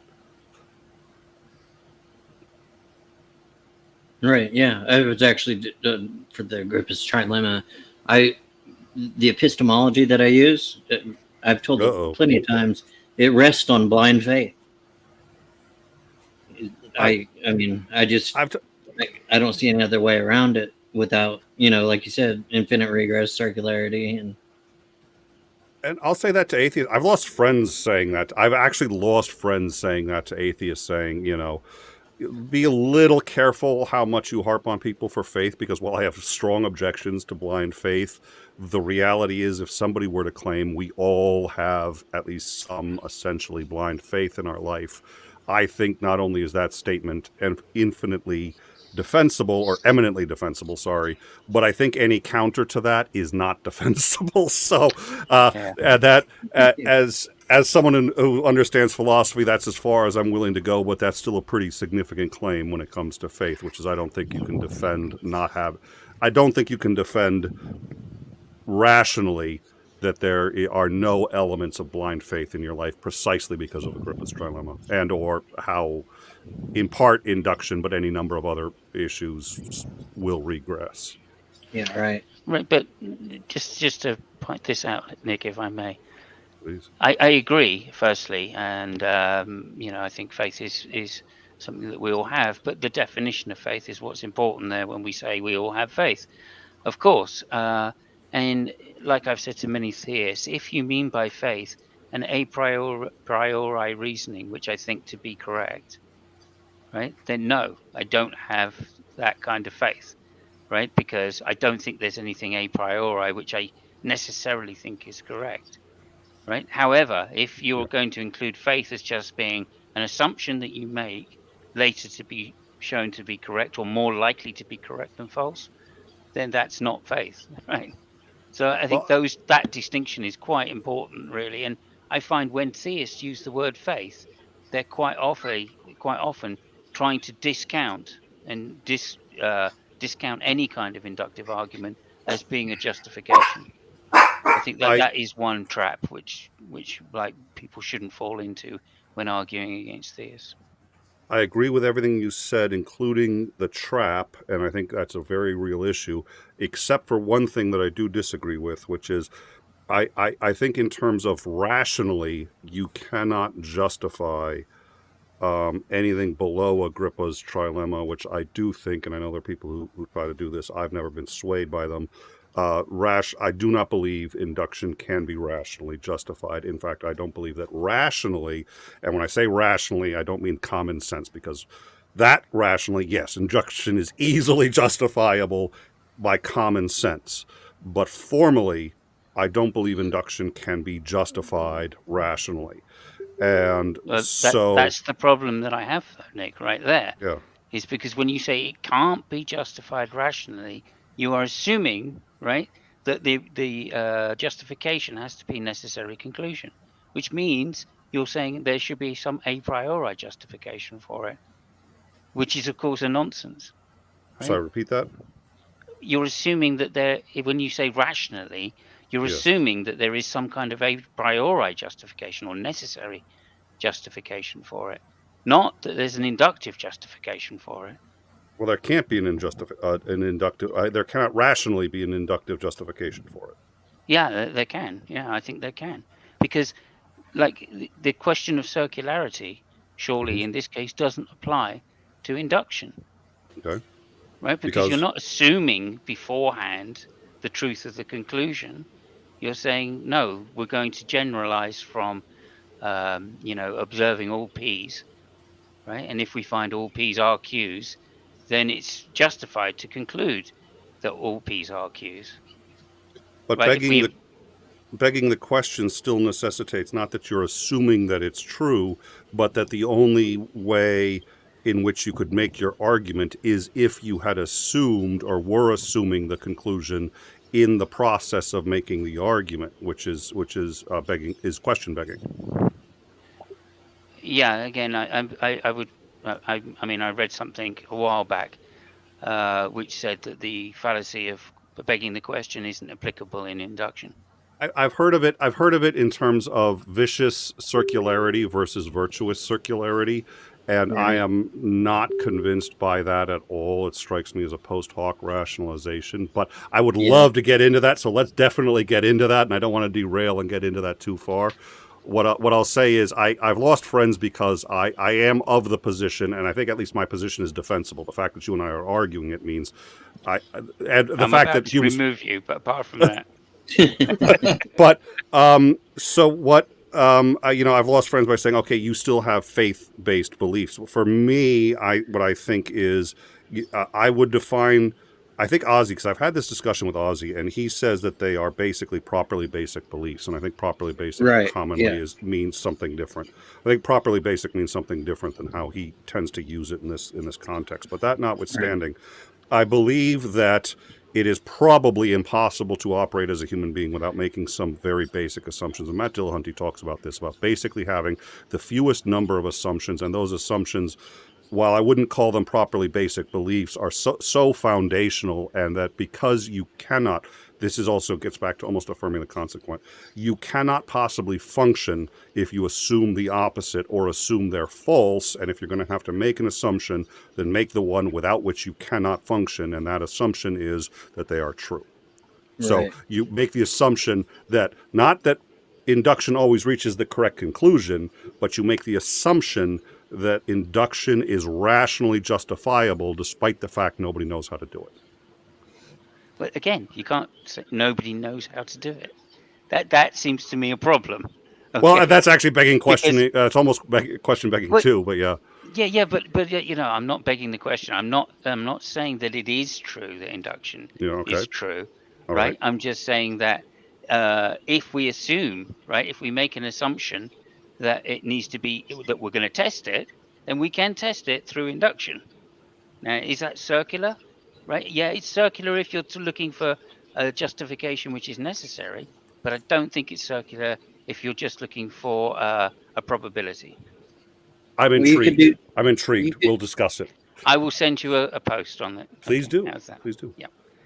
Okay. I'd like to see it Floyd, too. Floyd, I can see you jumping, Floyd, at this particular question. He's amazingly animated. Yeah, I don't think I have anything new to add. I agree with I agree with the sentiment that's has been stated.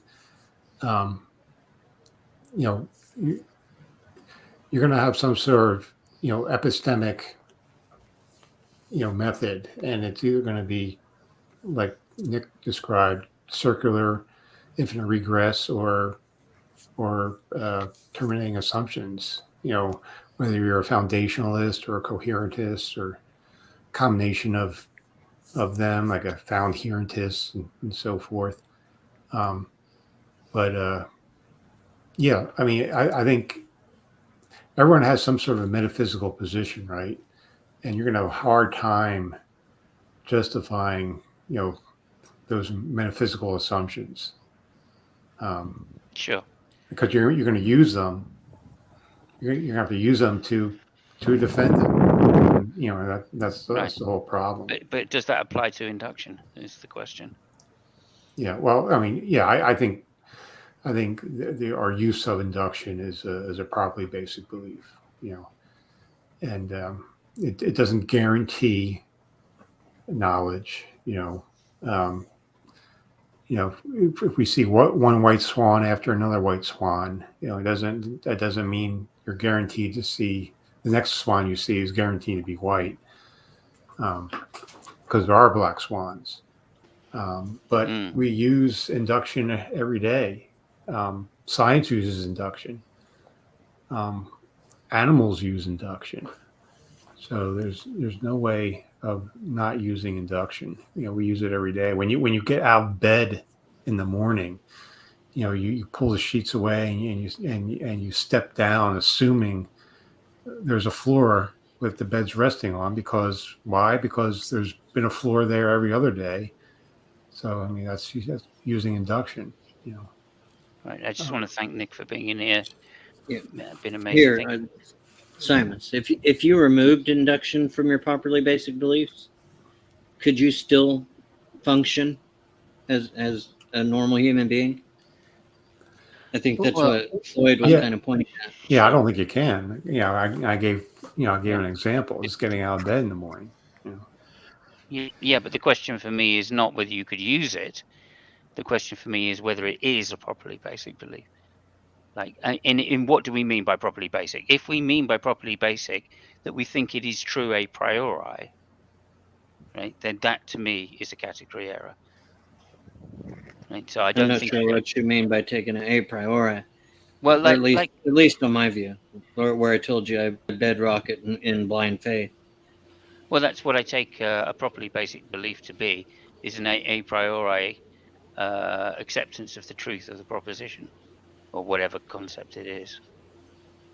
So you say it is true that induction works a priori. There's no argument for it, right? There's no, because any a priori argument is going to be circular or special pleading, or as you say, Right. an infinite regress. Right. Right. And so that's no justification. So I take it to be one of these kind of arguments that we put forward for a priori reasoning. And like I said, that is a problem with deduction, which can only really be solved by induction. Right. So when we say that's the only way to break an infinite regress of justification. Well, there's a problem with deduction as well. How do you go about rationally proving that deduction is valid? What are you going to use? Are you going to use deduction? No, that's question begging, right? Yep. So you have the same problem with deduction as well. Right, but I just don't think it's necessarily. Okay, it depends what you mean. Like I'm saying, if it's saying that you assume the truth as a conclusion, right? That seems to me what the circular part is, right? Saying that in the premise you're going to say it's true that the conclusion is follows. Right. Right, and that's what I'm saying you don't do in induction. Right, you would take a data set of saying all observed Qs are Ps, or all observed swans are white, and therefore a conclusion is all swans are white. Now that isn't a guaranteed necessary conclusion. That's not a necessary conclusion. I fully grant that, but that is the most reasonable conclusion to take. Right? Well, we don't have to say that it's a universal, though. We can just say that's our local observable conditions. Mm-hmm. Yeah, induction is generalizing from particulars. Exactly. Yeah.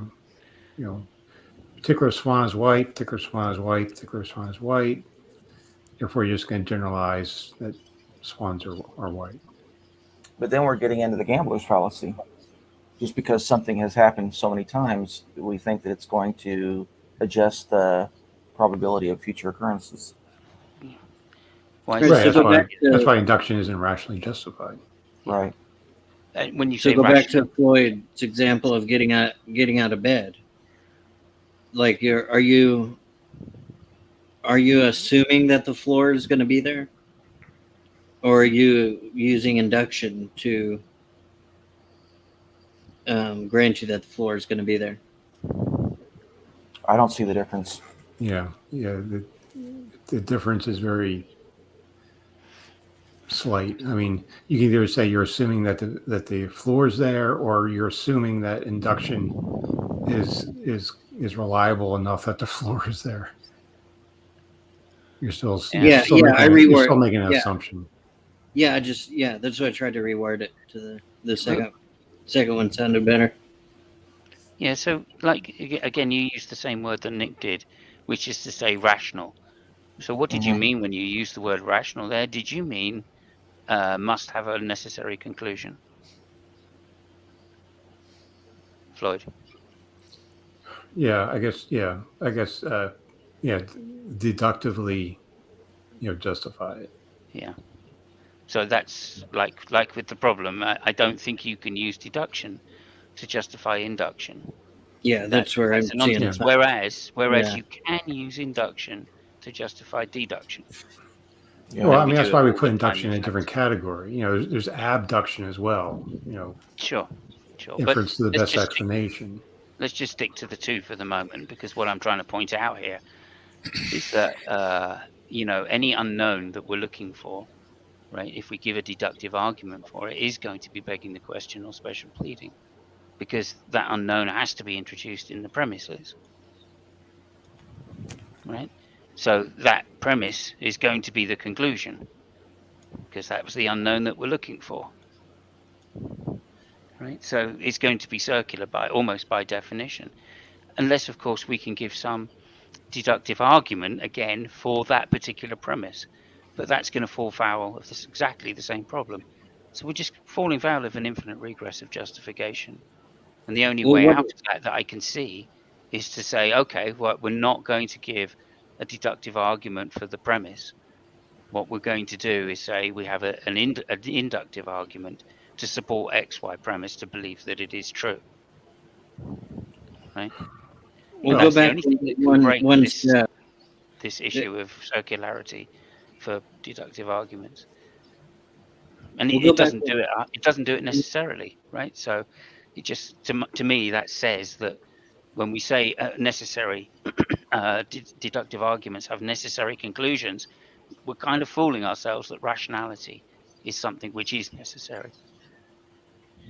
We'll go back one step and to the getting out of bed again, and what justification are you using that the bed is sitting on a floor? You broke up again. Could you repeat that, please, Xbox? Yeah, can you hear me okay? Yeah, something about what justification would you use that the bed was sitting on the floor? Yeah. See, I actually tackle this differently. Like, Floyd, do you actually jump out of the bed and put your full weight on the floor? Well, I guess it depends what's going on. You know, if I'm half asleep or perhaps I'm late for work, I might do that. You know. Okay, well, I typically put 1 foot on the floor and start adding my weight to it.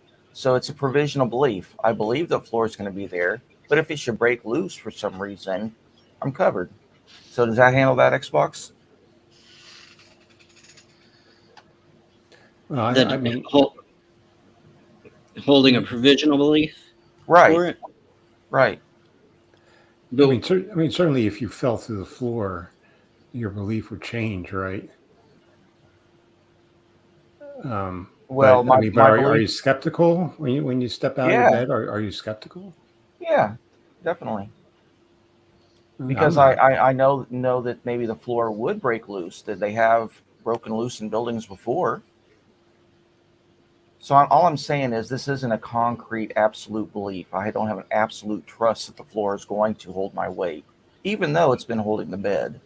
Because I'm stepping on a new section of the floor, I'm aware that it may break loose. So that's what I'm saying about beliefs. That's how I handle everything in life. Everything is a provisional belief. And even if it's foundational, if you show me that I'm wrong in some assumption I'm making, I'm going to change it. And some people are dogmatic and they just refuse. No, it doesn't matter what it is. This is my precept. I'm going to stick to that. It doesn't matter how many times you show me I'm wrong. Well, I'm not sure how far you would get out of your house or out of the room every day if you lived your life that way. Hey, I don't want to critique your life. I don't want to. No, go ahead. No, please do, because I mean, so far it's again what we've been talking about, the white swans. It's never broken loose for me so far, so it's not like I'm overly tentative. It's just I'm saying that my beliefs aren't absolute; they're all provisional, and so I can take one step after the other and have no problem. And if there's some sort of problem, I can always adjust. So it doesn't prevent my life at all, and I think that's the way most people should be. That's kind of my point, though, isn't it? Is we take it to be true. Right, exactly. And that's the point. That's the point of induction, isn't it? It's to say all observed P's are Q's, therefore all P's are Q's. Yeah, but in our local environment, gravity is not going to. Yes. How do you know, like when you go outside, that gravity is not going to shift in and throw you up in the air? It might, and if it did one day, I would deal with it. But until then, I'm going to presume that it's unidirectional, downward. So my question though is to come back to the induction. My question is to come back to fallacies. Is that begging the question? Right, in the same way. I mean, it's not in the same way, but in a similar way to deduction begging the question. Right? If we were to strictly separate the two, right, deduction not being allowed any kind of inductive argument, is that exactly the same way to beg the question that it is in induction? I think the answer is no. Floyd dropped before he answered. Damn. Yeah, you gotta take off for bed, but I do want that. I do want that book, Simons. If you'll message me on Discord. Sorry, which book? that you were talking about. The Belgrami book. Yeah, sure. Yes. Yeah, I'll find it for you. I'm sure I've got it somewhere. I have to do it tomorrow now because it's late here. Do you have any thoughts on that, Piper? About proving induction rather than assuming so everybody probably remembers like the precepts running around saying like, well, our circularity is vicious, or rather our circularity is virtuous and yours is vicious, right? Right. The distinction between vicious and virtuous circularity is something that gets talked about in philosophy, although they're clearly abusing it. What philosophers mean when they talk about that is not that, when I make my case in a circular way, somehow magically it's virtuous rather than vicious. And when you make your case in a circular way, it's vicious rather than virtuous. What philosophers are talking about is a sort of exploration of a possible solution to the problem of induction, which is that you can make a distinction between rule circularity and propositional circularity. Propositional circularity is just a question-begging argument where the conclusion is one of the premises. Rule circularity is sort of using some method to validate the method that you're using, right? And so the idea by some is that if rule circularity is it can be said to be legitimate, whereas propositional circularity can be said to be fallacious, then rule circularity could be a way of justifying, induction. In other words, you can say that, well, it's perfectly fine that I use induction to validate induction, right? Because rule circularity isn't fallacious, whereas propositional circularity is. And I find myself attracted to that view. So. Yeah, perfect. That's good. That's it. I think Floyd said it earlier as well. So, but yeah, that actually clarifies perfectly the thing I'm trying to get to. So, rule circularity, it's different from begging the question in terms of, I guess, the premises holding the conclusion, and so not giving you any information, and that's just down to the format of a deductive argument, I guess. Would that be right? Rather than propositional circularity. Okay, brilliant. Would anybody like to add anything at all, Pseudo? What if you sleep in a hammock? Thank you, Pseudo. Always that's bolted to the wall, and therefore the bed and you are not supported by the floor. That's a great point. He solved it. I think my confidence would be lower. Yeah, I think epistemology has been solved with that remark. Yeah. I think we're going to leave it there then. Thank you, Piper. Thank you, Hillary. I really appreciate your help with this. Thank you, Pseudo, for just nailing what everybody's been talking about for 2 hours in one sentence. And as always, Xbox, a pleasure to be a host with you. Yeah, so, thanks for putting up with my outages. No worries. I'm sure it'll be better next week. And thank you to everybody there. I'd like to just thank the panel again. We've had on, Piper, Hillary's Headless, of course, Xbox, Nick Souter, thank you. Mark Reed, thank you. Christopher Mouty, thank you. In the chat, we've had lots of people. Got Mania there, Sandy, thank you. Marianne, if I've pronounced that correctly. Dawn, thank you. Jay, of course, thank you, Jay, for coming by. Really appreciate that. You're always welcome to join. I seen in Norfolk, thank you. I love that name. Always have done. And many others as well. GeoSam, of course. And who else we have? Diehead, thank you for coming by. KCA Randy, thank you. Brojo, thank you for coming by. Really appreciate that. And Math Pig, I hope things go well for you. I'm sorry to hear your news. we'll be thinking of you. And there we go. Scott Duke, of course, thank you so much. Apart from that, thank you to everybody, and we will see you all next week. And to play us out, we've got Geo Sam's new intro, which I'm going to loop around a couple of times because I think it's so brilliant. So thank you all very much, and we'll see you next week.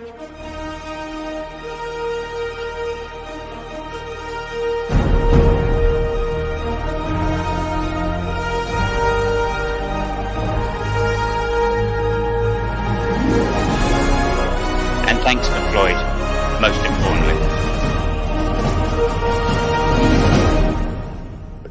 Penis.